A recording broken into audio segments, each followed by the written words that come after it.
আমি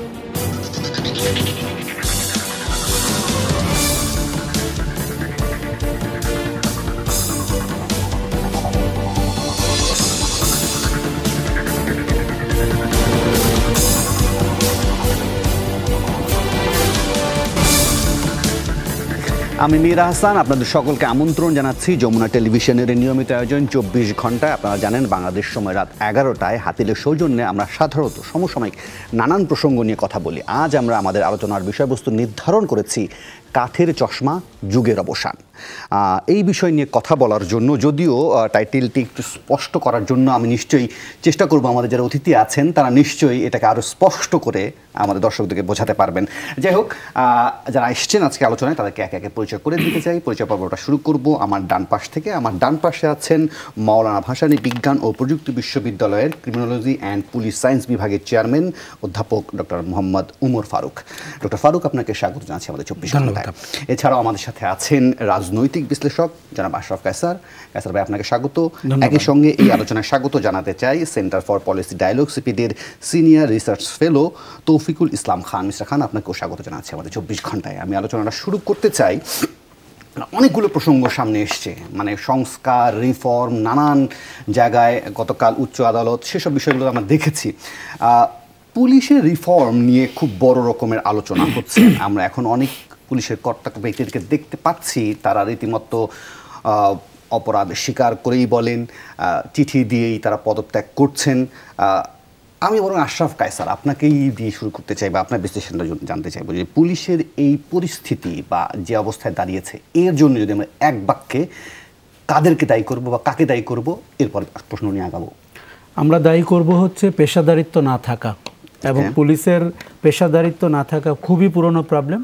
এবং আমরা যে সাম্প্রতিক গণবিপ্লব দেখলাম, তাতে পুলিশের যে ভূমিকা দেখলাম, বিশেষ করে ছাত্র হত্যার ব্যাপারে, গুলি চালানোর ব্যাপারে এবং পরিস্থিতিকে আরও ভোলাটাইল করে ফেলার ব্যাপারে, পুরোটার জন্য আমি মনে করি তাদেরকে পেশাদারিত্ব না থাকা এবং তাদের চালিকা শক্তি যারা, তাদের রাজনৈতিক পরিচয়ের কারণে তারা পুলিশকে তাদের হাতিয়ার হিসাবে ব্যবহার করেছেন।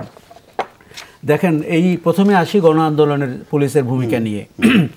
আমরা কোনো পুলিশ অফিসার যারা নিজেদেরকে সরকারের প্রধানের অত্যন্ত ঘনিষ্ঠ এবং কাছের বলে পরিচয় দেন, ভাতের হোটেলের হারুন, বিপ্লব, এই ধরনের লোকগুলো, যাদেরকে আমরা ঠিক কখনো মনে হয় পুলিশ, কখনো মনে হয় মাফিয়া, কখনো মনে হয় সরকারি দলের পান্ডা। এখন পুলিশ যদি আপনার আন্ডারগ্রাউন্ড লোকের মতো হয়, পুলিশের ব্যবহার যদি মাফিয়াদের মতো হয়, তাহলে সে পুলিশ কি মাফিয়া না রাজনৈতিক দলের কর্মী, এটি বোঝা কঠিন। তাদেরকে এইভাবে ব্যবহার করতে নিশ্চয়ই সরকার প্রধান অ্যালাউ করেছেন, অথবা সরকার অ্যালাউ করেছেন। না হলে তারা ছাত্র আন্দোলনের 6 জনকে 72 ঘন্টার জন্য অথবা তার চেয়ে বেশি সময়ের জন্য আটক করে রাখতে পারে কি করে? নাটক করতে পারে ভাত খাওয়ানোর, সেটি ভিডিও করতে পারে, সেটি ছবি দিতে পারে। তার মানে পুলিশকে আমরা দেখলাম একটা অপেশাদার বাহিনী, সেটি ভাতের হোটেলের হারুনের পর্যায়ে।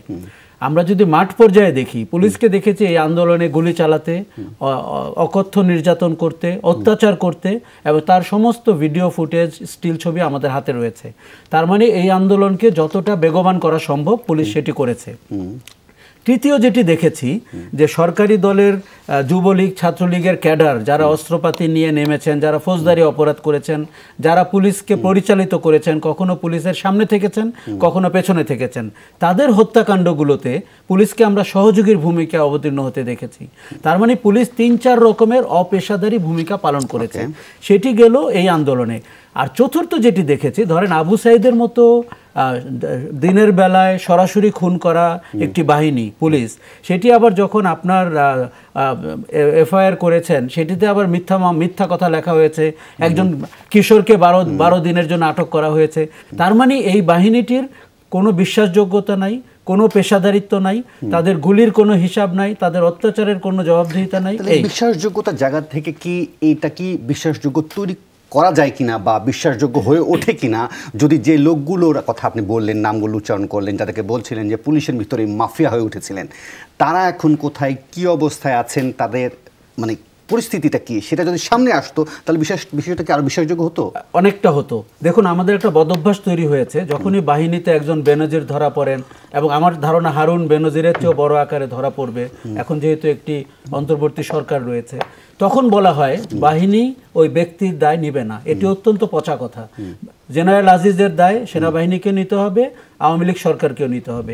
বেনজিরের দায় পুলিশকেও নিতে হবে, সরকারকেও নিতে হবে। তাহলে কি জনগণের একজন হয়ে উনি এই কাজ করেছেন?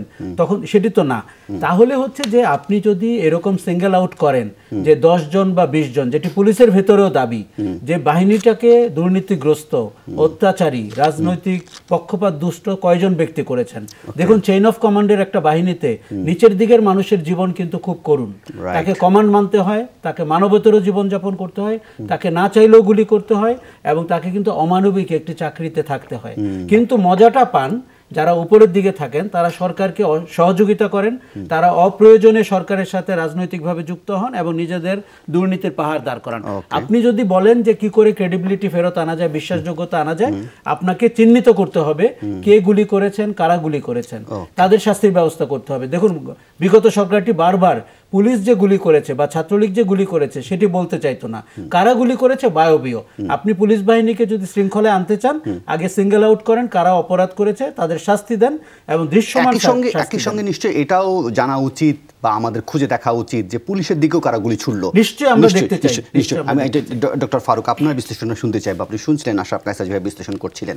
পাশাপাশি গণমাধ্যমের দিকে আমরা তাকাচ্ছি তখন এই ধরনের খবরগুলো সামনে আসছে যে রাজনীতির হাতিয়ার হওয়ায় পুলিশ খুঁজছে মনোবল।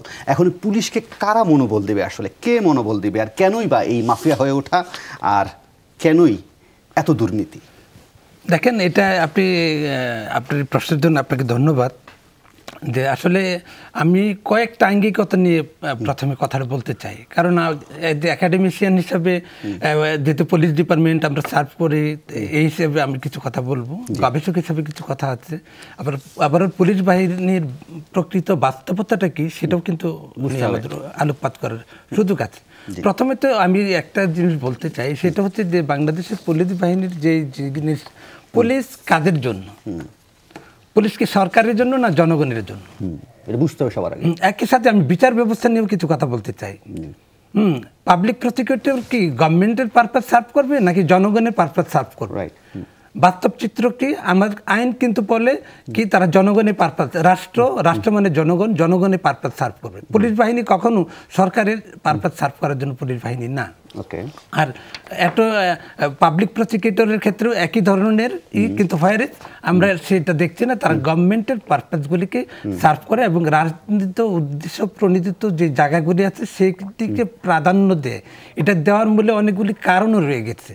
সেই কারণগুলি রয়েছে যেন পুলিশের রিক্রুটমেন্ট থেকে শুরু করে তার পরবর্তী পদোন্নতি, তার ট্রান্সফার, সব কিছু নির্ভর করে তার সরকার এবং যখন যে সরকার থাকে তার মতাদর্শের লোক কিনা সেই জায়গাটা আমরা এখনো ওই পর্যন্ত কি করতে কোনো পরিবর্তন করতে পারি নাই। এখন আমরা কি চাই? আমরা কি সংস্কার চাই? আমার মতে আমি যেটা বুঝি, সংস্কার এখানে এত বেশি ইম্পর্টেন্ট না। আমাদের দরকার, আমি শেষ করি কথাটা, আমাদের দরকার হচ্ছে যে জায়গাটা সেটা হচ্ছে ফান্ডামেন্টাল একটা পরিবর্তন, মৌলিকত্বর জায়গা পরিবর্তন যদি আমি না করি, শুধু সংস্কার একটা অংশের আমি আমার সারা অঙ্গে যদি আমার থাকে ব্যথা থাকে, আমি শুধু একটা জায়গায় আমি সেরে মানে সংস্কার করে বাকিটাকে আমি ব্যথা মুক্ত না করে আমি সুস্থ স্বাভাবিক জীবনযাপন করতে পারবো? কখনো সম্ভব না। আচ্ছা, 2007 সালে আপনি যে সংস্কারটা জরুরির কথা বলছেন বা রিফর্মের কথা বলছেন, যে এখন অতটা জরুরি মনে করছেন না, যদি আপনি মনে করছেন যে এখন আইন শৃঙ্খলা পরিস্থিতিতে ফেরানোটা বেশি জরুরি। আচ্ছা, আমরা কি জনগণের আস্থায় আনার জন্য? হ্যাঁ, ঠিক আছে, জনগণের আস্থায় আনার জন্য। কিন্তু 2007 সালে বাস্তবতা আমরা জানি যে সেই সময় পুলিশ রিফর্ম করা নিয়ে একটা বেশ গবেষণা হয়েছিল। সেটা স্বরাষ্ট্র মন্ত্রণালয়ের কোন জায়গায় গিয়ে আটকালো, সেটা কি আপনারা কি খোঁজ করার চেষ্টা করেছেন? আপনারা তো নানান সময় যদি কথা বলেন। এটা আমরা স্টাডি করেছি। কোথায় গিয়ে আটকালো? 111 সময় 17 বছর ধরে আটকে থাকলো। 111 সময়, যেটা 2007 সালে শুরু হয়েছে পুলিশ সংস্কার কর্মসূচি, হ্যাঁ, পিআরপি যেটা বলে, ওখানে কিছু অংশে আমি কিছুটা কাজ করেছি সেই সময়, ওখানে দেখেছি। পরবর্তী যে এটা কন্টিনিউ করার জন্য 12 সালে এটা শেষ হয়ে গেছে, এবং শেষ হয়ে যাওয়ার পরবর্তীতে দেখা গেছে তারা যে প্রেসক্রিপশনগুলি দিয়ে গিয়েছিল, দুই একটা ভিকটিম সাপোর্ট সেন্টার দৃশ্যমান আছে। এরপরে অন্যান্য যে তারা ফ্যাসিলিটেশনগুলি আমাদেরকে দিচ্ছিল সেইগুলি কিন্তু আমরা ওইভাবে ধারণ করি নাই। এবং তারা যে ম্যানুয়ালগুলি তৈরি করে দিয়ে গেছিলো সেই ম্যানুয়ালের কোনো পর্যায়ে কোনো জায়গাতে ন্যূনতম কোনো এক্সিকিউশন নাই। এবং যে রুল অফ লয়ের কথা তারা বলে গেছিল সেটি কোনো নাই। এখানে অনেকগুলো সংস্কারের কথা বলা ছিল, আইনগত কাঠামোর সংস্কার, স্ট্রাকচারাল পরিবর্তনের ক্ষেত্রে তারা কিছু কাজ, লজিস্টিক সাপোর্টের কিছু কাজ তারা করে গেছিল। কিন্তু ফয়ারেজ ওটাতে ওই ক্ষেত্রে আমি মনে করবো যে 20% শুধু তারা বাংলাদেশ পুলিশ লজিস্টিকে কাজে লাগাতে পেরেছে। আর বাকি একটা ছোট্ট প্রশ্ন করতে চাই, ধরেন এখন যে সকল ঊর্ধ্বতন কর্মকর্তা বলেন বা পুলিশের যে সকল নিম্নস্থ কর্মকর্তারা যারা আছেন বা কর্মচারীরা আছেন যারা কাজ করছেন, তারা অনেক সময় এইটাই বলার চেষ্টা করছেন, দাবি দিয়ে বলছেন যে আসলে উচ্চপদস্থ কর্মকর্তাদের যে ধরনের নির্দেশ থাকে সেটা পলিটিক্যাল হোক নন পলিটিক্যাল হোক যাই হোক না কেন তাদের মানতে হয়। এখন পুলিশের সার্ভিস রুলে কি নিশ্চয়ই এই কথাটা তার উল্লেখ থাকার কথা আমার জানা মতে, যে কোনো উচ্চপদস্থ কর্মকর্তার অন্যায় আদেশ সে অমান্য করতে পারে। এখন হচ্ছে দেখেন, পুলিশ বাহিনীটা হচ্ছে একটা সুশৃঙ্খল বাহিনী সারা বিশ্বে, এবং এখানে চেইন অফ কমান্ড দ্বারা সব কিছু পরিচালিত হয়।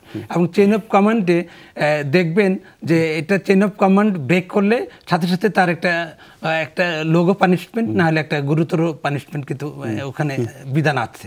এবং যার ফলে একজন পুলিশ কমান্ডিং অফিসার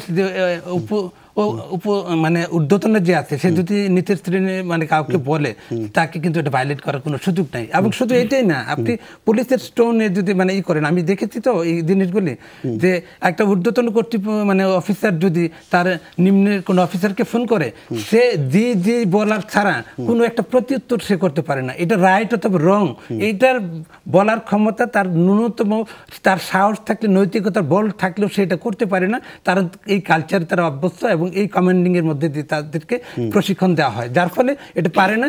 এবং যে বলে রাইট হোক রং বলতেই থাকে, জি বলে গুলি চালিয়ে দেন। হ্যাঁ, ওকে ফাইন, আমি একটু আলোচনায় আসতে চাই। আবারও দেখি মিস্টার খান আপনার কাছে যেতে চাই। এখন পাশাপাশি আপনার জন্য প্রশ্নটা রেখেও যাই যে আপনি মৌলিক বা ফান্ডামেন্টাল পরিবর্তনের কথাগুলো বলছিলেন, সেটা একটু পরে এসে পরিষ্কার হতে চাইবো। আমি একটু মিস্টার খানের কাছে জানতে চাইবো যে এখন আমরা গণমাধ্যমে দেখছি নানান বিষয় আসছে, পুলিশ নিজেও তার পোশাককে পছন্দ করছে না, পোশাকের পরিবর্তন চাইছে, লোগোর পরিবর্তন চাইছে, স্বাধীন কমিশনের কথাগুলো বলা হচ্ছে। এগুলোকে আপনি কীভাবে দেখেন? এগুলো তো একটা অর্থনৈতিক ব্যাপার স্যাপার, তাই না? নাকি একেবারে এটার মধ্যে চেঞ্জ করে না এতটা কলুষিত হলো পুলিশের পোশাক? আমি দেখেন, আমি এই ব্যাপারে নিঃসন্দেহে বিশেষজ্ঞ না, কিন্তু আমি নাগরিক হিসেবে যেটা দেখি, অবশ্যই আমরা এর আগেও তো দেখেছি পোশাক পরিবর্তন, লোগো পরিবর্তন, এইটা আমি মনে করি যে এটা একটা এক ধরনের আমি যেটা করি মানে একটা রূপক ব্যাপার। এটা মূল জায়গা না। মূল জায়গা হলো দুটো। একটা হলো যে আমার আইনের যেটা আছে সেই আইনের ভেতরে তারা তাদের কাজ পরিচালনা করছেন কিনা। এটা ধরেন এটা পুলিশ বলে কোনো কথা, উনি সুশৃঙ্খল বাহিনীর কথা বলেছেন বা বলেছেন, কিন্তু ধরেন আমরাও তো প্রত্যেকে এখানে যারা আছি পেশাজীবী আছি। হ্যাঁ, আপনি আপনার অফিসে আছেন, আমি আমার অফিসে আছি। আমাদের অফিসে একটা সার্ভিস রুল আছে, সেখানে একটা আমার নিয়ম মেনে চলতে হয়। আমি কি করতে পারবো, কি করতে না পারবো, সেটার আমার নিয়ম আছে। এখন যদি কেউ আমাকে ধরেন একটা কাজ আমার করা ঠিক নাই, মানে আমাকে ধরেন আমার অফিসের সার্ভিস রুল বলছে যে আমি আমার কোনো জুনিয়র স্টাফের গায়ে নিশ্চয়ই তাকে ফিজিক্যালি অ্যাসল্ট করতে পারবো না। হ্যাঁ, আবার ওখানে আছে হলো যে আপনার আমি আমার সুপারভাইজারের যে কমান্ড সেটা আমি পালন করবো, আমাকে জন্য কোন টাস্ক দিলে। এখন যদি আমার অফিসে বা আপনার অফিসে আপনার সুপারভাইজার যদি বলে যে আপনি গিয়ে আপনার জুনিয়র একজনকে মেরে আসেন একটা চর, আপনি এটা করবেন কিনা? হ্যাঁ, তো এখন এইটা হলো লিগ্যাল স্ট্যাচুতে আপনার ওই সার্ভিস রুলে আমি মনে করি না যে পুলিশের সার্ভিস রুলে এটা মানে আমি না, যদি এটা থাকে তাহলে এটা রিফর্ম করা লাগবে। যে উনি কাউকে বললেন যে তুমি একে মেরে ফেলো, এটা আমরা যেটাকে বলি বিচার বহির্ভূত হত্যাকাণ্ড। এটা শুধু আমি এই আন্দোলনের প্রেক্ষিতে বলছি না, আমি এটা আমার ঐতিহাসিক প্রেক্ষিতে বলছি। কাউকে ওটা মেরে ফেলতে বললেই কি উনি কমান্ডিং অফিসার এটা যদি মেরে ফেলেন তাহলে তো তার ভিতরে কোনো বিবেক বুদ্ধি এটা উনি ব্যবহার করেন না। এটা হলো এক। সুতরাং আইনটাকে পরিষ্কার করা যে উনি যদি করেন এটা ওনার একটা প্রোটেকশন আছে কিনা ওই আইনের ভেতরে, তো এটা যদি করে। আর একটা হলো এটা প্র্যাকটিসের ব্যাপার, যে আপনি প্র্যাকটিসে আপনি কিছু বিষয় ফলো করেন কিনা, যেটা ইউনিভার্সাল আমরা কিছু অ্যাটিটিউড আছে আমার।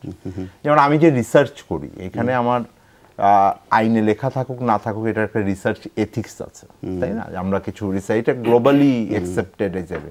যেমন আমরা রিসার্চে একটা কমন রুল, আমি কোনো এক জায়গা থেকে কপি পেস্ট করতে পারবো না। আমি যখন একটা প্রকাশনা করি, আমরা যখন গবেষণা করি, আর তখন আমরা কপি পেস্ট করে এটা দিলে এটা হবে না, এটা নৈতিকতার বাইরে, বা আমি যার কাছ থেকে তথ্য নিচ্ছি তার সম্পর্কে, তার নাম ধাম ব্যক্তিগত যে তথ্য, এটা আমি প্রকাশ করে দিতে পারবো না তার অনুমতি ব্যতিক্রমে। এইগুলো ইউনিভার্সাল, কিন্তু ইউনিভার্সাল আইনগুলো পুলিশের জন্য সত্যি। তো এইটা আমি মনে করি যে ওই কথাটাই বোধহয় আশরাফ ভাই বলছিলেন যে একটা পেশাদারিত্বের জায়গা আছে। আর সে পেশাদারিত্ব জায়গাটা তো নিশ্চয়ই উল্লেখ করবো আমরা, কিন্তু মিস্টার খান আরেকটা ছোট্ট জিনিস যদি যোগ করে দিই আপনার কাছে। ধরেন আমরা তো রাজনৈতিক নিয়োগের কথা বারবারই বলছি যে রাজনৈতিকভাবে নিয়োগ করা হচ্ছে, কিন্তু নিয়োগ বাণিজ্যও তো পুলিশের ভিতরে এটা চলে, সেখান থেকেও তো লুটপাট হয়, বিশেষ এলাকার লোকজন দিয়ে পুলিশ ফোর্স ভরিয়ে ফেলা হয়।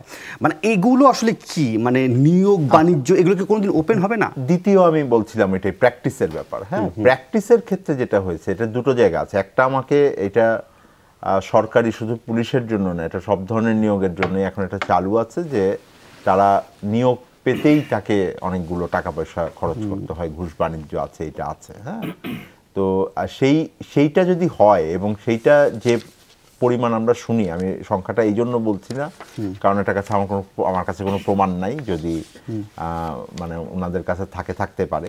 তো কিন্তু যেই অ্যামাউন্টটা আমি শুনি, এটা উনি চাকরি বাকরি করে সারাদিন বেতন দিয়েও এটা ওনার পক্ষে এই টাকা পরিশোধ করা সম্ভব না। হ্যাঁ, সুতরাং আপনি যখন তাকে নিয়োগ দিচ্ছেন তখনই আপনি তাকে আসলে দুর্নীতির দিকে ঠেলে দিচ্ছেন। এখন ওই নিয়োগটা বাণিজ্যে কারা আছে, এটা আমি মনে করি যে এটার ভিতরে প্রশাসন থেকে শুরু করে আমাদের রাজনৈতিক পক্ষ পর্যন্ত এটার ভিতরে আছে। এখন এই প্র্যাকটিসটাকে আপনি চেঞ্জ করতে হলে এটা সার্বিক সুশাসনের অংশ, সেইটা ওনার করতে হবে কিনা। দ্বিতীয় যেটা আপনি বলছেন সেটা হলো যে তারপরেও আমাদেরকে যেটা বলেন যে ওটার ট্রান্সফার, ওটা ওনার রাজনৈতিক, যদি আপনি একটা ফেভারিজমের ভিতর না থাকেন তাহলে আপনি এটার ভিতরে পারবেন না। হ্যাঁ, তো সেইটা হয় এবং এইটার ক্ষতিকর প্রভাবটা অর্থনীতির ভিতরে পড়ে, মানুষের জীবনের ভিতরে পড়ে, সেইটার কারণে আমার এতগুলো হয়। এই যে আমরা মূল্যস্ফীতি নিয়ে এত কষ্টের কথা বলছি, একটা বড় আলোচনায় থাকে যে ঘুষ বাণিজ্যের ক্ষেত্রে হয়। এই যে আপনি রাস্তার ভেতরে যে বিশৃঙ্খলা দেখেন, যে খারাপ গাড়িগুলো, ফিটনেসবিহীন গাড়িগুলো চলে, এই প্রতিবেদন আপনারা করেছেন, এগুলোর সাথে সরাসরি এই দুর্নীতি এবং অপেশাদারিত্বের সরাসরি সম্পর্ক রয়েছে। জি, আপনার বক্তব্য পরিষ্কার। আবার একটু আশরাফ কায়সার আপনার কাছে ছোট্ট করে যদি জানতে চাইবো যে ধরেন আমাকে যদি বলেন এখন আমি অন্ততপক্ষে 7 থেকে 8 জন ডিআইজি পদমর্যাদার তাদের ফিরিস্তি আপনাকে তুলে ধরতে পারবো। ইভেন বেনজির আহমেদের বিষয় তো সবাই জানে, গোটা মানে দেশই তো জানে।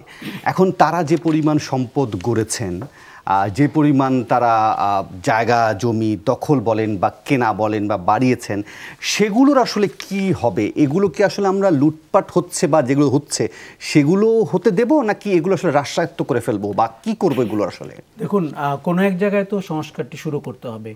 আপনার যেটি করতে হবে, বেনজিরের যা যা সম্পদ আপনি বাংলাদেশে পেয়েছেন, দেশের বাইরেও কিন্তু রয়েছে, সেটি তো এখনো গভর্নমেন্ট হাত দিতে পারেনি, সব বাজেয়াপ্ত করতে হবে, রাষ্ট্রায়ত্ত করতে হবে এবং রাষ্ট্রের কল্যাণে নিয়োগ করতে হবে। আমরা বারবার যেটি বলি, আপনাকে দৃশ্যমান পদক্ষেপ নিতে হবে, যাতে করে হারুন দেখতে পায়, বিপ্লব দেখতে পায় যে তার আগের বেনজিরের পরিণতি কি হয়েছে। এটি না করলে দেখুন, আপনার রোগ যেরকম আপনার প্রতিষেধক সেরকম হবে, আপনার চিকিৎসাও সেরকম হবে। এখন আমরা যদি একাডেমিক কথা বলি এবং বাজারের পরিস্থিতি যদি এরকম ভোলাটাইল হয়, তাহলে কিন্তু এটা মিলল না। দেখুন, একটি বাহিনী যত অব্যবস্থাপনা হতে পারে, যতটা দলীয়করণ হতে পারে, যতটা রাজনীতিকরণ হতে পারে, যতটা বাণিজ্য হতে পারে এবং যতটা অনিয়ন্ত্রিত হতে পারে, বাংলাদেশ পুলিশ তার উজ্জ্বল উদাহরণ।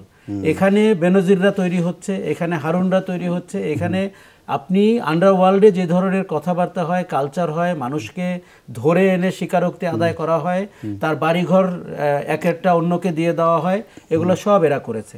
কাজে এই পুলিশ বাহিনী, আপনি কেন ইউনিফর্ম এবং লোগোর পরিবর্তনের কথা হচ্ছে, কেননা তারা একটি ঘাতক ক্রিমিনাল বাহিনী এবং কখনো কখনো তারা ব্যক্তির প্রয়োজনে ব্যবহৃত হয়েছেন এবং তারা ব্যক্তির প্রয়োজনে কন্ট্রাক্ট কিলিংয়ে গেছেন এবং তারা গুম করেছেন, খুন করেছেন, মানুষকে আটকে রেখেছেন। মানে যত ধরনের পুলিশ অপুলিশীয় কাজ সেটি বাংলাদেশ পুলিশ করেছে।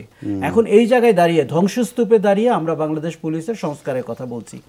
এখন ধরেন এদের যে টাকা পয়সার ব্যাপারটা, পুলিশ অর্থনীতি বলে একটা ব্যাপার আছে, সেটি হচ্ছে তার রিক্রুটমেন্ট, তার ট্রান্সফার, তার প্রমোশন, সব জায়গায় কিন্তু তারা একে অন্যকে ঘুষ দিতে হচ্ছে।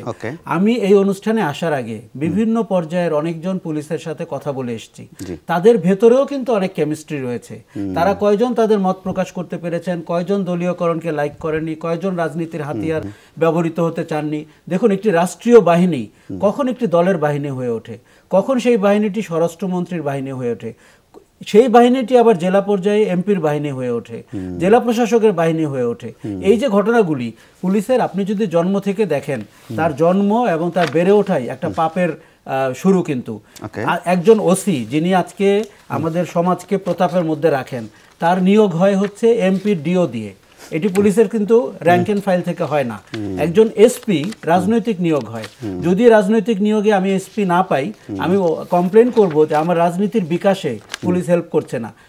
এবং আইজি, আপনি জানেন যে 35 জন অতিরিক্ত ডিআইজি থাকার পরেও একজন অনুগত আইজিকে আবার এক্সটেনশন দেওয়া হয়েছিল, যিনি আত্মগোপনে গেছেন, যিনি স্যাংশন খাওয়া।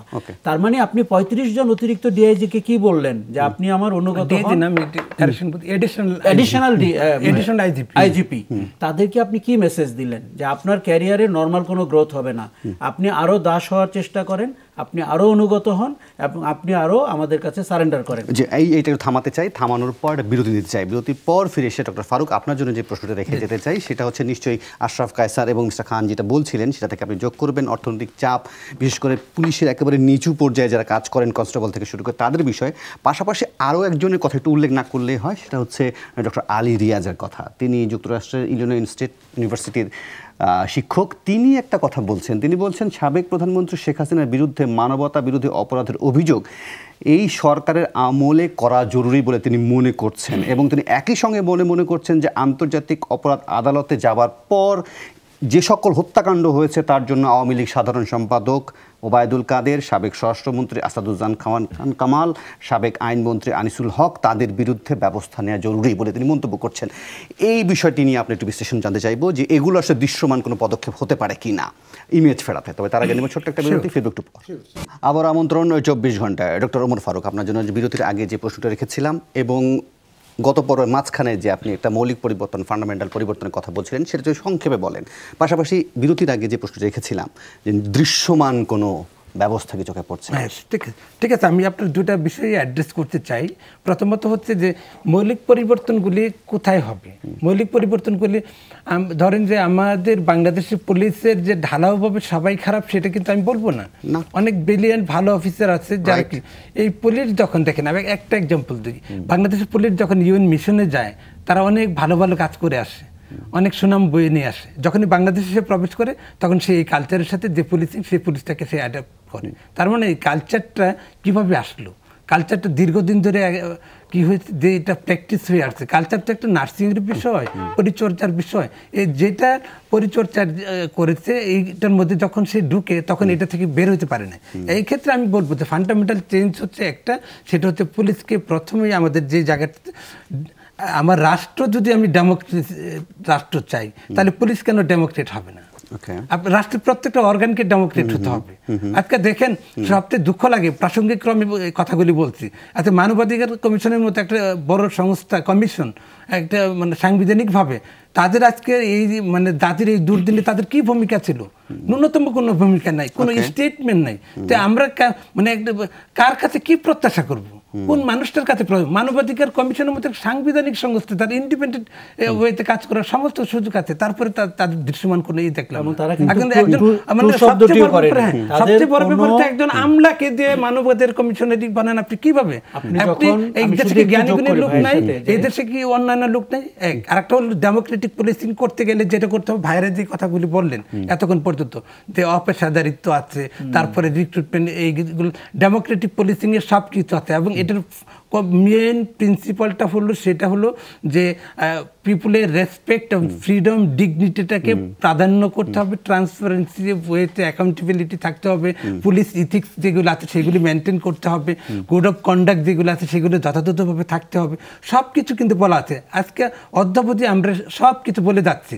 ইভেন আমরা সারদাতে যে পুলিশ ট্রেনিং সেন্টারগুলিতে করা হয়, ডেমোক্রেটিক পুলিশিংয়ে তারা কাছেও যেতে চায় না। একসময় একজন এডিশনাল ডিএজি একসময় ডেমোক্রেটিক পুলিশিংয়ের কিছু জিনিস পড়াচ্ছিল, হেডকোয়ার্টার থেকে বলা হচ্ছে সারদাতে কেন ডেমোক্রেটিক পুলিশিং পড়ানো হয়, আমি নাম বললাম না, কিন্তু তার মানে কি আমরা পরিবর্তনটা পুলিশের ভিতর থেকে চাচ্ছিলাম না, এবং সরকার থেকেও চাচ্ছিলাম। আর একটা হচ্ছে যেটা আমাদের স্বরাষ্ট্র উপদেষ্টা, আমি খুব রেসপেক্টেড ওয়েতে বলি যে উনি মানে এটা অনুধাবন করতে পেরেছেন। আমি আজকে 20 বছর ধরে এই ভয়েসটা এরেজ করার চেষ্টা করছি যে আমার রাষ্ট্র ডেমোক্রেটিক থাকলে পুলিশ ডেমোক্রেট হতে হবে। দ্বিতীয়ত হচ্ছে পুলিশকে ইন্ডিপেন্ডেন্ট হতে হবে, পুলিশ অটোনমাস ওয়েতে কাজ করবে, কোনো কমান্ডিং বাহিনী হিসেবে সে কাজ করবে না। আর তাকে স্বাধীন হতে গেলে কি করতে হবে?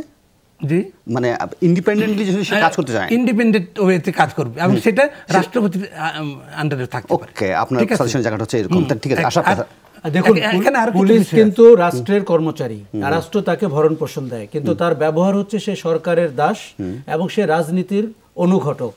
স্বরাষ্ট্রমন্ত্রীর আওতায় পুলিশ নিরাপদ না, এবং আপনাকে কমিশন করে পুলিশকে কমিশনের আওতায় নিয়ে যেতে হবে, কারণ স্বরাষ্ট্রমন্ত্রী রাজনীতির মানুষ, উনি দলের লোক, উনি পুলিশকে তার হাতিয়ার হিসেবে ব্যবহার করেন বিরোধী মত দমনের জন্য। পুলিশ এতদিন বলছিল কমিশনের ব্যাপারে কি আপনার কোনো আপত্তি আছে নাকি? না, কিন্তু পুলিশ এতদিন বলছিল যে তাদের সিনিয়র কর্মকর্তারা দুর্নীতি করেছেন, সম্পদের পাহাড় গণিতে। আমি একটু বলি, এই যে গণবিপ্লবটি হলো, প্রত্যেকটি জেলায় হয়েছে, উপজেলায় হয়েছে, সব বিশ্ববিদ্যালয় ক্যাম্পাসে হয়েছে। গুলি করেছে কে? তার মানে আমরা পুলিশের র্যাঙ্ক এন্ড ফাইলের সদস্যদেরকে গুলি করতে দেখেছি। তারা গুলির দায়িত্ব নিতে হবে, প্রতিটা গুলির বিচার করতে হবে। তাদেরকে এই মরণঘাতী অস্ত্র কে সাপ্লাই করেছে, তার মানে হুকুম দিয়েছে কেউ, তাকে আইনের আওতায় আনতে হবে। দেখুন, আমি স্বরাষ্ট্র উপদেষ্টাকে 42 জনের নিহত হওয়ার কথা, 42 জন হয়েছে, এইদিকে তো 420 জন হয়েছে, তার মানে 10 গুণ হয়েছে। স্বরাষ্ট্র উপদেষ্টা বিভিন্ন হাসপাতালে যাচ্ছেন এবং ওনার একটা বড় দায়িত্ব পড়ে গেছে, এদেরকে আবার তার সার্ভিস নিয়ে আসা। সার্ভিসে আমরা চাই পুলিশ তার কাজ করবে, কিন্তু আপনি যদি এই কথাগুলো শাস্তি না দেন, আলোচনা না করেন, তাহলে তো আপনি কোনো রেকটিফাই করতে পারলেন না। অতএব আপনাকে দেখতে হবে যে, দেখুন, পুলিশের যে প্রতাপশালী আইজি বেনজির আহমেদ, তিনিও জেলা পর্যায়ে এসপি নিয়োগে কোনো ভূমিকা তেমন রাখতে পারেননি, ওটি রাজনীতির ভেতর দিয়ে হয়েছে। ওসির নিয়োগ হয়েছে এমপিদের মাধ্যমে, তার নিজস্ব নিয়োগটা উনি নিশ্চিত করেছেন যাতে করে উনি দুর্নীতিটা ভালো করে করতে পারেন। কিন্তু প্রধানমন্ত্রীকে গিয়ে এমন সব গল্প বলেছেন, রাজনীতির গল্প, দেখে মনে হচ্ছে যে উনি তো একজন আওয়ামী লীগার, অথবা একজন আওয়ামী লীগার আইজি হিসেবে আছে, খারাপ কি? তাতে করে রাষ্ট্রের যে ক্ষতি হয়েছে, আজকে যখন ছাত্ররা অধিকার আদায়ে নেমেছে, পুলিশ সরকারের পেটোয়া বাহিনী হয়েছে, পুলিশ রাষ্ট্রের কর্মচারী হয়নি। এখন আমরা যদি আজকের সিচুয়েশনে একবার তাকাই, এই যে আপনি দেখলেন তারেকের বন্ধু মামুন বেরিয়ে আসলো, অথবা কিলার আব্বাস, অথবা শিবিরের নাসির, সরকার শপথ নেওয়ার আগেই তারেকের বন্ধু কি করে বেরোয়, তার মানে রাষ্ট্রপতির অফিস থেকে কিছু হয়েছে। তার মানে আপনি ল অ্যান্ড অর্ডার সিচুয়েশনকে যে আরো খারাপের দিকে নিয়ে যাচ্ছেন। যেই মুহূর্তে পৃথিবীর ইতিহাসে প্রথম একটি বাহিনী তার পোশাক খুলে আত্মগোপনে চলে গেছেন এবং বাহিনীর প্রধান তালেবানদের মতো ভিডিও বার্তা পাঠাচ্ছেন, সেইখানে আপনি বিভিন্ন হাসপাতালে ঘুরছেন এবং তাদের মনোবল বৃদ্ধির চেষ্টা করছেন যাতে তারা ফিরে আসে। তাদের ফিরে আসার আগে আপনাকে জবাবদিহিতা নিশ্চিত করতে হবে যেই অত্যাচার তারা ছাত্রদের উপরে করেছে তার।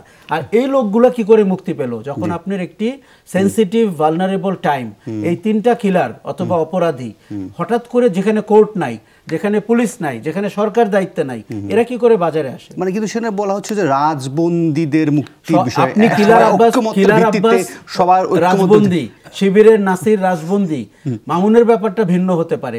এটি সব নেগোসিয়েশন হয়েছে। দেখুন, যারা এতদিন বঙ্গভবনে যেতে পারছিলেন না, তারা এখন বঙ্গভবনে গেছেন।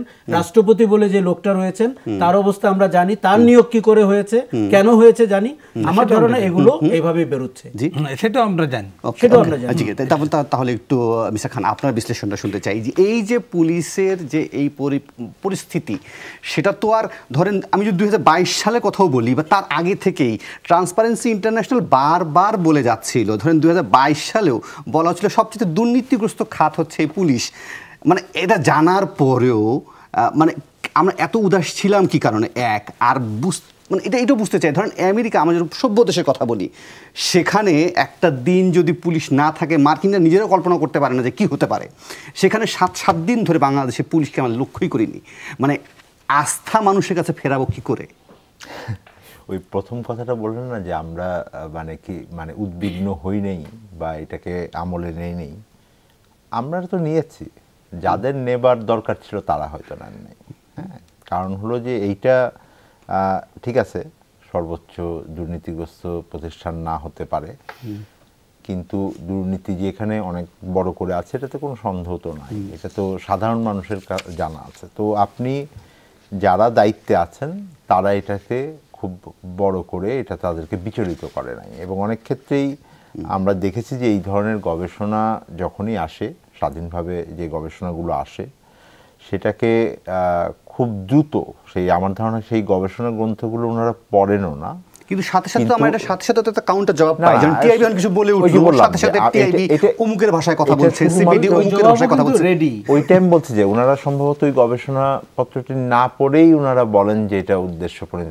সুতরাং এইটা ঠিক কেউ পড়েছেন কি না ওটার কোনো হতে পারে, একাডেমিক ডিসকাশন হতে পারে, আপনি ক্রিটিক করে বলেন। এবং টিআইবির ব্যাপারে জবাব কিন্তু 15 বছর ধরে একই ছিল, তারা ওই মেধাটিও খাটায়নি যে একটু ক্রিয়েটিভ জবাব দিতে হবে। না, এইটা কিন্তু একদিনে আমি বলি আপনাকে, এটা আমার যতদিনের পেশাদারি জীবন আছে তার ভিতরে এটা যে মানে সবসময় ছিল তা না। একসময় আমরা দেখেছি যে অন্তত আমাদের সিপিডির যে কাজ করি, আমরা অর্থনীতি এবং উন্নয়ন নিয়ে গবেষণা করি, আর সেইখানে কিন্তু আমরা দেখতাম এক সময় যখন আমরা আরও তরুণ ছিলাম, যারা এখন আন্দোলন করছেন তাদের বয়সী ছিলাম, তো তখন আমরা দেখতাম যে আচ্ছা হয়তো তারা যিনি অর্থমন্ত্রী থাকতেন বা ওরকম দায়িত্বে থাকতেন, তিনি হয়তো ডিসক্রেডিট করছেন, আবার তিনি ওইটা পড়ে আমাদের সাথে যোগাযোগের চেষ্টা করেছেন। কোনো কোনো সময় আমরা আমন্ত্রিত হয়েছি যে বলেন আপনারা কেন বললেন।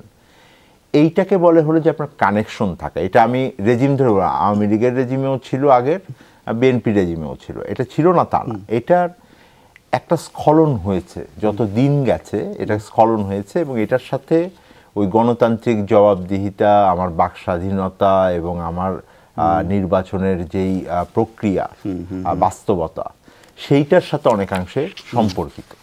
এবং এইটা আস্তে আস্তে আমার ধারণা যে এটা খারাপ হতে হতে আমরা এই পর্যায়ে এসে গিয়েছিলাম। আমি যেটা মনে করি সেটা হলো যে সার্বিকভাবে নিরাপত্তা ব্যবস্থা কিন্তু একটা অর্থনীতির জন্য গুরুত্বপূর্ণ বিষয়। এবং আপনি যে বললেন 7 দিন পুলিশ নেই বা এখনো কি হবে, এই যে পরিস্থিতিগুলো, এটা কিন্তু আমরা সার্বিকভাবে আমার দেশের অভ্যন্তরের অর্থনৈতিক কর্মকাণ্ড, আমার এখানকার বিনিয়োগ পরিস্থিতি, আমরা এখন উৎসাহ নিয়ে হয়তো আমার তরুণ প্রজন্ম রাস্তায় ট্রাফিক কন্ট্রোল করছে, রাত জেগে আমরা পাড়ায় পাড়ায়, তাদেরকে তো ঘরে ফেরাতে হবে, তাদেরকে পরে টেবিলে ফেরাতে হবে, হয়ে যাবে তো এক সময়। কিন্তু আপনাকে মনে রাখতে হবে যে ধরেন যে টার্নওভারটা পরিবর্তনটা হয়ে গেল, কোনো তাত্ত্বিক কোনো বিশ্লেষক বলছেন যে একটা বিপ্লবের একটা প্রতিবিপ্লব তৈরি হতে পারে, সেই জন্য সজাগ থাকার কথা বলছেন। অর্থাৎ আইন শৃঙ্খলা পরিস্থিতি আবারও একটা জটিলতার মুখে পড়তে পারে। এইটা নিয়ে নিশ্চয়ই বিশ্লেষণ শুনবো, কিন্তু তারপরও আপনার কাছে যদি এইটা একটু বলেন যে ধরেন সাবেক প্রধানমন্ত্রী শেখ হাসিনা ভারতে আসলে কি হিসেবে আছেন, সেটার কোনো ব্যাখ্যা কি আমরা পাচ্ছি? এখন পর্যন্ত তো আমরা এটা জানি না। আজকে আমি এটা আমি হয়তো এটা ঠিক বিশেষজ্ঞ নই, কিন্তু আমরা যেটা উপদেষ্টার কাছ থেকে শুনলাম, উনি তো বলেছেন যে সেটাই ওনারা ইন্ডিয়ান। আমি যদি আপনাকে বলি, ধরে নিলাম উনি ট্যুরিস্ট ভিসায় আছেন, উনি একজন ট্যুরিস্ট হিসাবে আছেন, কথা। আচ্ছা, একটা জিনিস আপনি খেয়াল করেন, একজন পতিত প্রধানমন্ত্রীর সাথে ভারতের জাতীয় নিরাপত্তা উপদেষ্টা কেন মিটিং করেন, ভারতের পররাষ্ট্রমন্ত্রী কেন মিটিং করেন, এবং ভারত সরকার সর্বদলীয় মিটিং করে কেন সংখ্যালঘু নির্যাতনের জন্য একটি কমিটি করেন? তার মানে আমরা যেভাবে ভাবছি যে ওনার নিরীহ ভারত পরিভ্রমণ, ব্যাপারটি কিন্তু তা না। ব্যাপারটি হচ্ছে গত 15 বছরে আমাদের তো এটাও জানা দরকার, ভারতীয় হাইকমিশন তো আছে, যে মানে কোন মর্যাদায় আসলে তিনি ভারতে আছেন। আমি কিন্তু মনে করি অন্তর্বর্তী সরকারের ভারতীয় হাইকমিশনারকে ডাকা উচিত, ডেকে এটি জিজ্ঞেস করা উচিত, এবং এও জিজ্ঞেস করা উচিত ধারাবাহিকভাবে বাংলাদেশ বিরোধী প্রোপাগান্ডা, প্রচারণা ভারতের সরকার, ভারতের রাজনৈতিক দল বিজেপি এবং ভারতের মেইন স্ট্রিম মিডিয়া যেটি করছে সেটি যে অন্যায়, এটির জন্য দরকার হলে আন্তর্জাতিক দরবারে আমাদের যাওয়া উচিত। দেখুন আমি একটু কথা বলি, সংখ্যালঘুদের ব্যাপারটা খুব আলোচনা হচ্ছে ভারতে। এই সংখ্যালঘু কিন্তু দুই দেশের জন্যই জরুরি, ওখানে বিজেপির জন্য জরুরি, এখানে আওয়ামী লীগের জন্য জরুরি। বিভিন্ন আন্তর্জাতিক গণমাধ্যম দেখিয়েছে যে কতটা ফেক করা হয়েছে। বাংলাদেশের মন্দিরে আক্রমণ, দেখা গেছে মাশরাফির বাড়ির আগুন ওটা লিটনের বাড়ির আগুন হয়ে গেছে, কারণ সে সংখ্যালঘু। জি, আপনি যোগ করতে চাইছিলেন? হ্যাঁ, আমি যেটা বলতে চাচ্ছিলাম, আপনি ফরেন যে উপদেষ্টা আছে তাকে ইমিডিয়েট ভারতীয় হাইকমিশনকে ডাকা উচিত। আমি যতটুকু জানি আজকে পর্যন্ত সেটা হচ্ছে যে অলরেডি কিন্তু তারা একটা স্টেটমেন্ট আমাদের পররাষ্ট্র মন্ত্রণালয়ে দেওয়া হয়েছে, যেটা হচ্ছে যে আইনের আওতায় এনে বিচার ব্যবস্থা কিভাবে দৃশ্যমান করা যেতে পারে এবং ইন্ডিয়া থেকে ওনাকে ফেরত আনার যে প্রক্রিয়াগুলি অলরেডি কিন্তু তারা, যেহেতু একটা গভর্নমেন্ট কয়েকদিন আগে ফর্ম করলো, রাতারাতি তো আমরা সবকিছু একসাথে পাবো না, কিন্তু প্রক্রিয়াটা তাদের মধ্যে আছে। এবং বিবিসির অ্যানালাইসিস বা জিরো অ্যানালাইসিস আছে, তারা যেটা বলছেন যে মানে ভারতে তিনি গেছেন, ভারত সরকারের বক্তব্য অনেকটা অপ্রস্তুত অবস্থায় আসলে সেখানে তিনি গিয়েছেন। নয়াদিল্লিতে তিনি কোন অবস্থানে আছেন সেটা স্পষ্ট নয়। তিনি কি শরণার্থী হিসেবে গেছেন নাকি কোন মর্যাদায় গেছেন, এখানে তার পদত্যাগ নিয়ে নানান ধরনের প্রশ্ন উঠছে। ভারতের আবার শরণার্থী নীতি বা আইন নেই, সেখানে গেলে তিনি আসলে আশ্রয়টা আসলে রাজনৈতিক আশ্রয় কিনা, এই বিষয়গুলো আসলে পরিষ্কার হওয়া তো একটু টেকনিক্যাল। কিন্তু আমরা যদি পুরো ক্রাইসিসটাতে এবং আমাদের গণবিপ্লবে, আমাদের গণ অভ্যুত্থানে প্রতিবেশী দেশ ভারতের অবস্থান দেখি, ভারত কূটনৈতিক ব্যর্থতা হয়েছে, ভারতের গোয়েন্দা ব্যর্থতা হয়েছে বাংলাদেশের পরিস্থিতিতে। ভারত আমাদেরকে উস্কানি দিচ্ছে সংখ্যালঘু ইস্যুতে, যাতে তাকে জড়িয়ে ফেলা যায়, যাতে সে জড়িয়ে যেতে পারে। দেখুন যেভাবে আপনার সংখ্যালঘুদের নির্যাতনের বর্ণনা ভারত দিচ্ছে, সেটির সাথে বাস্তবের মিল নেই। আরও একটা জিনিস, এরকম একটি পরিবর্তন আমি আজকে বলি, আমার যে ভয় ছিল, যেরকম হত্যাকাণ্ড এবং রক্তপাত হওয়ার কথা ছিল, সত্যিকার অর্থে বাংলাদেশে সেটি হয়নি এবং সেটি ভারতকে খুব একটা স্বস্তি দিচ্ছে না। কারণ এই সরকারের সাথে, বিগত সরকারটির সাথে ভারতের এক ধরনের রাজনৈতিক বন্দোবস্ত তৈরি হয়েছিল যে ভোট ছাড়া আমি তাকে সার্টিফিকেট দিব আর উনি ট্রানজিটের আমার যে পয়সা চাওয়ার ক্ষেত্রে ইতস্তত বোধ করবেন। এই যে সম্পর্ক, আমি বাংলাদেশের দালাল হিসাবে বলি, আমি কিন্তু বর্তমানে এই পরিচয়ে পরিচিত। আমার মনে হয় এই সম্পর্কটি পুনর্বিবেচনা করা উচিত এবং জনগণের সাথে জনগণের সম্পর্ক করার জন্য ভারতকে চাপ দেওয়া উচিত। তার প্রথম পদক্ষেপ হাই কমিশনারকে ডেকে জিজ্ঞেস করা উচিত। অসংখ্য ধন্যবাদ। আমি এটা বিরতির পর ফিরে এসে মিস্টার খান আপনাকে জানতে চাইবো যে ধরেন এইগুলো তো একটা সংস্কারের ব্যাপার বা রিফর্মের ব্যাপার বা চাহিদা দাবি দেওয়া যাই বলি না কেন, কিন্তু অর্থনীতির ব্যাপারটাও তো আমাদের মনোযোগী হওয়া উচিত। কত টাকা কার মাধ্যমে কোন জায়গা দিয়ে লুটপাট হয়ে গেল আর কিভাবেই বা সেগুলোকে আমরা পাবো, সেটা নিয়ে একটু আলোচনা করা দরকার। ছোট্ট একটা বিরতি, ফিরবো একটু পর। আবার আমন্ত্রণ 24 ঘন্টায়। তৌফিকুল ইসলাম খান, যে প্রশ্নটা রেখেছিলাম সাথে এটাও জড়িয়ে দেই যে ধরেন আমরা এখন পর্যন্ত গণমাধ্যমে তথ্য পাচ্ছি যে সাবেক তথ্য প্রতিমন্ত্রী মোহাম্মদ আরাফাত, তার স্ত্রী এবং তার ব্যবসা প্রতিষ্ঠানের ব্যাংক হিসাবগুলো স্থগিত করা হয়েছে। সাবেক ভূমিমন্ত্রী জাবেদ ও তার স্ত্রী, তাদেরও ব্যাংক অ্যাকাউন্টগুলো জব্দ করা হয়েছে বা ফ্রিজ করা হয়েছে। একজনের কথা তো আমরা অনেক আগে থেকেই জানতাম, মানে এত ফ্রিজ করতে এত সময় লাগলো, কারণটা কি? আরও কিছু সামনে দেখতে পারবো কিছু? এটা তো যারা ফ্রিজ করেছেন, সিদ্ধান্ত নিচ্ছেন তারা বলতে পারেন। আমি গবেষক হিসেবে বলি, শোনেন, এক নম্বর হলো যেই কারণে এই ধরনের গণ অভ্যুত্থান হলো, এটার কারণটা আমাদের মানে মূল একটা কারণ ছিল হলো যে আমাদের যে রাষ্ট্রীয় ব্যবস্থার ভিতরে দুর্নীতি এবং এটার ভিতরে সুশাসনের অভাব এবং তার থেকে সৃষ্ট এক ধরনের বৈষম্য এবং নিপীড়নমূলক ব্যবস্থা, এইটা হলো পরিষ্কার। সেখান থেকেই এই পরিস্থিতিতে আমরা আসছি। তো আমাদের পরামর্শ আমরা যেটা মনে করি সেটা হলো যে, এবং আমি ব্যক্তিগতভাবে মনে করি এবং এটা আমরা অনেকদিন ধরেই বলছি, যে এই দুর্নীতি এবং সুশাসনের যেই অভাব, এই জায়গাগুলোর ব্যাপারে এখন পরিষ্কার শ্বেতপত্র তৈরি হওয়া উচিত। এবং সেই শ্বেতপত্র আসলে একটা ভিত্তি দিবে কি ধরনের সংস্কার লাগবে।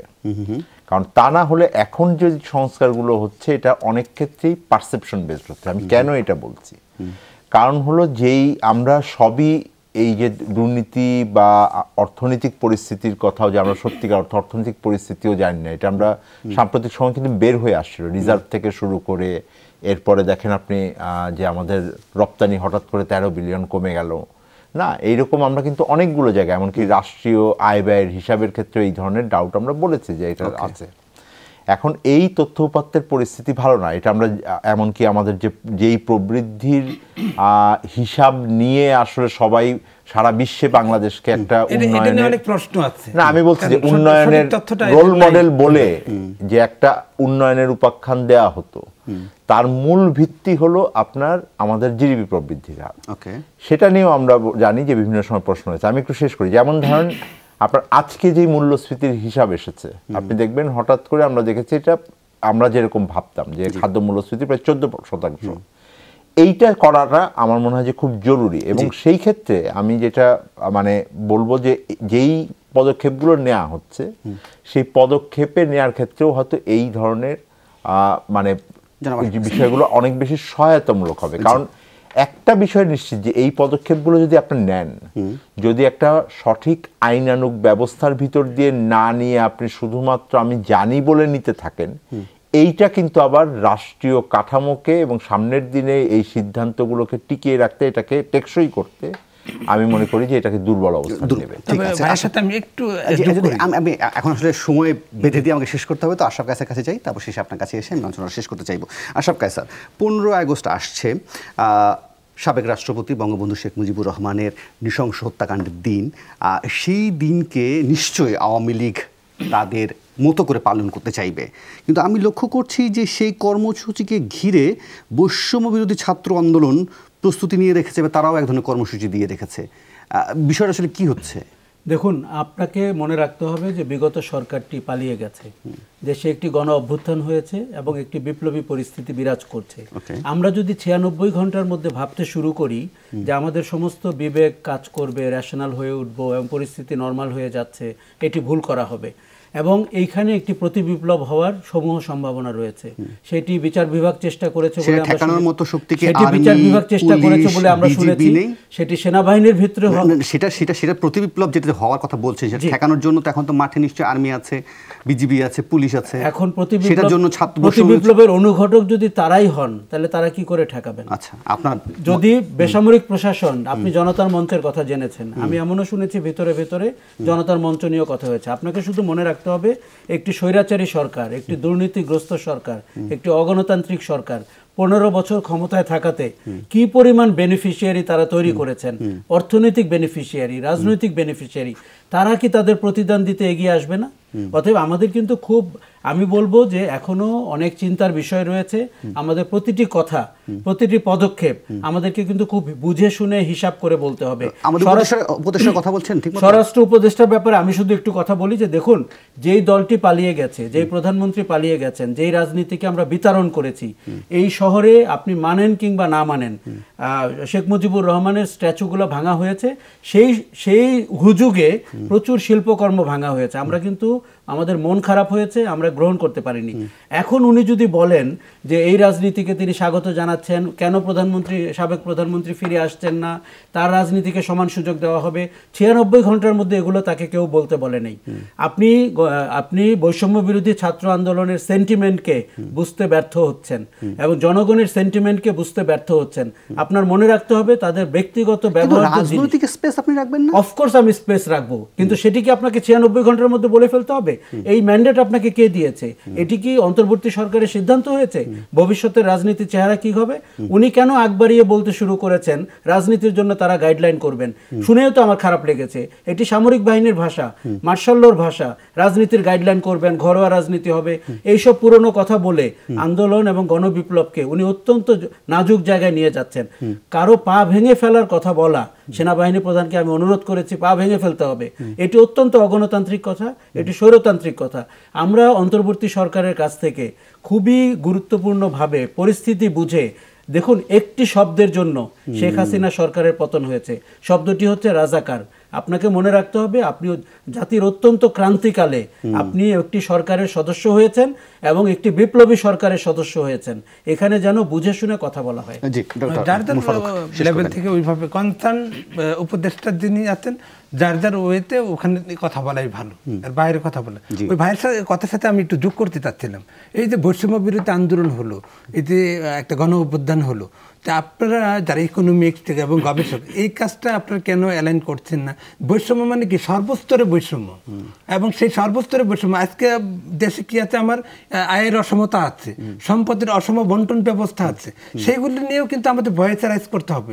এবং সেটা আমি এতে ক্রিমিনোলজিস্ট অথবা আমি এটাই করবো না, সেটা কিন্তু আপনাদের করতে হবে। এই ভয়েসগুলি কিন্তু রাইট নাও আমাদের অ্যারেঞ্জ করার সুযোগ এসেছে এবং সেটা করতে হবে সর্বক্ষণ। আমি মনে করি যে এটা নিয়ে সোচ্চার হওয়া আমাদের এই মুহূর্তে দরকার, এটা জনমানুষের জন্য, জনগণের জন্য। জি, যে পুলিশের ভাবমূর্তি নিয়ে যখন কথা উঠছিল তখন যখন আমার মনে হচ্ছে যে ধরেন অনেক চিহ্নিত দুর্নীতিবাজ যারা আছেন, মানে আমার মনে হয় না কেউ অস্বীকার করবেন যে অনেকগুলো আসলে চোখের সামনে স্পষ্টত, সেগুলোকে ধরে আসলে পুলিশই তো আবার নিয়ে আসতে পারে, এটা দিয়েও তো তার ইমেজটা উদ্ধার হতে পারে না। এখন ইমেজের যে ক্রাইসিস হয়েছে এটা হচ্ছে কি, এখন বর্তমানে যে সংকটটা, এটা প্রথমত সংকট হচ্ছে জনগণের সাথে পুলিশের যে ট্রাস্টের ক্রাইসিস, বিশ্বাসের যে ক্রাইসিস, এবং এটাকে উত্তরণ করতে গেলে আপনার কতগুলি পদক্ষেপ নিতে হবে। সেই পদক্ষেপের মধ্যে প্রথমত হচ্ছে যে পুলিশের যত ধরনের অপরাধ আছে সেগুলোকে আমলযোগ্য করে হিসেবে, দৃশ্যমান হিসেবে জনগণের কাছে উপস্থাপন করা। এবং আমি উদাহরণ হিসেবে বলি, যদি সরকারি যারা চাকরিজীবী, আমলা থেকে শুরু করে পুলিশে যারা জয়েন করেছে, জয়েন করার আগে তার সম্পত্তির কি এবং জয়েন করার পরে তার বর্তমান ঢাকা শহরে তার কয়টা বাড়ি বাসা আছে এবং সেটা বৈধভাবে কিনা, সেইগুলোও কিন্তু এখন জাস্টিফিকেশনের জায়গায় এসেছে। আমি জানার মতে এখন সাব ইন্সপেক্টর যদি 4টা-5টা করে বাসা থাকে ঢাকা শহরের ভিতরে, তাহলে মানুষের আস্থার জায়গাটা কোথায়? এখন এটাকে ফিরিয়ে আনার জন্য যেটা করতে হবে, আমরা জনগণ হিসাবে আমাদের অনেক দায়িত্ব আছে, অর্থাৎ সেই দায়িত্ব বুথ থেকে যে পুলিশকে একটি ডায়লগ তৈরি করতে হবে। দেখুন, পুলিশের ইউনিফর্ম বা লোগো চেঞ্জ করা কিন্তু সহজ, কিন্তু আমরা যে ক্রাইসিসে পড়েছি সেটিকে কিভাবে আপনি পেশাদারিত্বের সাথে ডিল করবেন এটি অত্যন্ত কঠিন। এটার সাথে আমি বলি লোগো অথবা চেঞ্জ করার এটার পক্ষে আমি না। আমি যদি একটা পরিপূর্ণ ভালো পোশাক পেলাম, আমার গায়ের জামাটা আমাকে বারবার বলা শেষ করতে, আজকের মতো শেষ করে অসংখ্য ধন্যবাদ আপনাদের তিনজনকে, আপনাদের মূল্যবান সময় এবং মন্তব্য দিয়েছেন এই 24 ঘন্টায়। কাল আবারও দেখা হবে।